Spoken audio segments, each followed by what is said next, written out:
සියලු දෙනාට සුබ දවසක් වේවා. අද දවසේදී අපි කල්පනා කරන්නට යන්නේ යේසුස් වහන්සේ කුරුසියේ පිට සිටින අවස්ථාවේදී උන්වහන්සේගේ ශ්‍රී මුඛයෙන් දේශනා කළා වූ හතරවෙනි වචනේ දෙස මොහොතක් කල්පනා කර බලමු.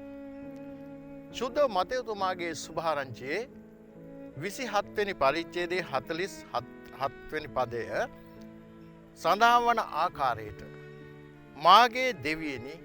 මාගේ දෙවියනි මාවත් හැරියේ මන්ද. එම පදය ගීතාවලියේ 22 පළවෙනි පදයේ සඳහන් වෙනවා. යේසුස් වහන්සේ මෙම වචනේ ප්‍රකාශ කිරීමට යම් හේතුවක් තිබුණා.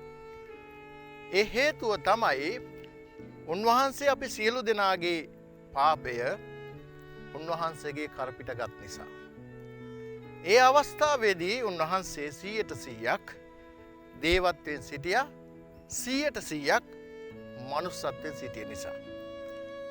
ඒ වගේම තමයි දෙවියන් වහන්සේගේ සැලැස්ම යේසුස් වහන්සේ තුලින් ඉෂ්ට වෙන්න ඕන නිසා. අපට යම් කරදරයක්, ප්‍රශ්නයක් එන අවස්ථාවේදී අපි ප්‍රකාශ කරන්නේ නැහැ මගේ අම්මේ මගේ තාත්තේ කියලා.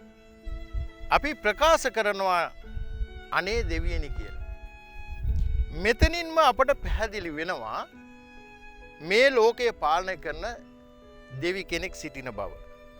සමහර විට අපි සතුටින් සිටින අවස්ථාවලදී අපිට දෙවියන් වහන්සේ අමතක වෙනවා. නමුත් කරදරයක් ඇති වුණු විට තමයි දෙවියන් වහන්සේ අපට සිහිපත් වෙන්නේ. මිනිස්යෝ හැටියට සැපේදීත් දුකේදීත් දෙවියන් වහන්සේ සමග සිටීම අවශ්‍යයි. මෙම වචනෙන් අපට මනාව පැහැදිලි වෙනවා උන්වහන්සේගේ අසීමිත ප්‍රේමය.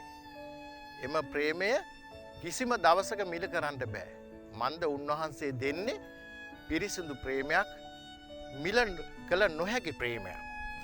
එනිසා ඒ ලබාගත් දරුවෝ හැටියට අපි ඒ ප්‍රේමය අන් අය සමග බෙදා ගන්න ඕනේ. අන් අය සමග ප්‍රේමයෙන් ජීවත් වෙන්න උත්සාහ කරන්න ඕනේ.